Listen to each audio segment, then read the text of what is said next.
Okay, these little devices, Jane, they can make our lives so much easier. A quick text can tell your husband to pick up milk on the way home, or you can book that hair appointment before the big That's party. right. But we want to know if this has ever happened to you.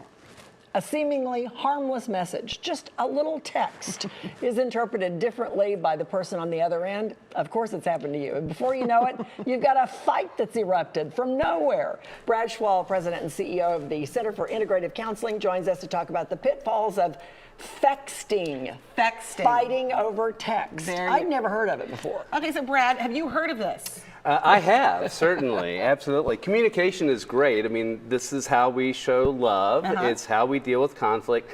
Nothing wrong with conflict in communication, but there's so much involved. Tone, nonverbal communication, and that is why dealing with conflict over text can be problematic. Before we get to fexting specifically, you said communication in a relationship is super important. And you see that, key. I'm sure you see a lot of problems with Absolutely. people over communication, right? Absolutely. Our therapists at the center, I mean, that's probably their biggest focus, is helping people learn to communicate feelings, to define and describe what they see and how they feel and how they think. When we get into those short comments or accusations, that's when the problems happen, and that can happen in person too, but it's extra difficult and challenging over text. All right, so we want to help people learn when to text, how to text. So you put together a list for us.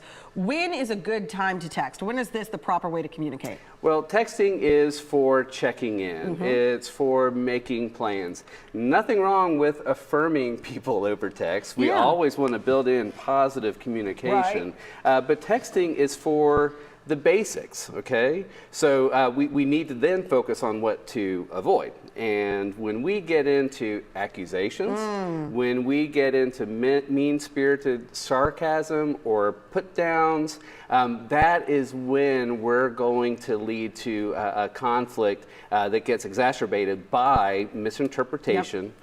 Somebody misconstruing tone, and that can happen even in those seemingly benign texts, but certainly when we begin accusing or putting down, we are not going to get far. I think one of the good things about texting is you mentioned saying something nice to somebody. That's something you wouldn't normally just pick up the phone and say, I was just thinking about you and you're great, but you can do that so easily on a text. So it is a good thing sometimes. Definitely.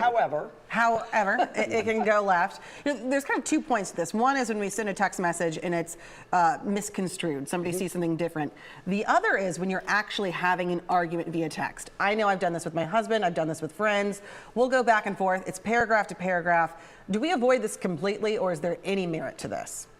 So I would say that we can describe what we are thinking about, but the minute we get defensive, the minute it seems that the other is misreading our communication, we need to have code. Face-to-face, in person, some code word over text that perhaps can tell us, hey, let's bookmark this, let's come back to it, let's stop doing this. So certainly, sometimes I will say, writing can help us clarify our thoughts, but we have to be careful and take those steps, take a moment before we hit send, because once we hit send, we might regret it. Oh, I've let things sit for days before hitting send because it is, once you hit send, although there are some texts you can undo now. That's a whole different thing though. So let's say you do hit send, and then it's like, oh, I shouldn't have said that. I've been there. What do you suggest doing to get things back on track? An immediate follow-up and being honest and saying, I was frustrated, and when I'm frustrated, I don't communicate at my best. I would like to sit down with you and talk to you and better explain what I'm trying to communicate. And throw in there, I want to hear what you're thinking. So we need to be focused not just on what we're trying to say, but on understanding the other. So would you do that instead of picking up the phone? I typically, if I send something that I wish I hadn't, I will pick up the phone. I think that's great. I think whenever we're talking on the phone or in person, much, much better. So absolutely. So go ahead and say that, but then take the time. And it's good to set appointments for having conversations like this. Because you calm down. Absolutely. And with texting, there's this layer of protection and we get bolder. But if we say, hey, let's sit down and talk about this, we're more intentional about our communication. So I'm just curious, have you ever sent a text that maybe was ranting about one person and you intended to send it to a friend and you sent it to that person? I've never done that because have. I've been on the opposite end, and it's one of my biggest fears. Never done that. Yeah. I have twice. That's a whole nother segment. Last question on this. I just think overall in communication, is there one thing to keep in mind, whether we're texting or in person? What's the key to communication?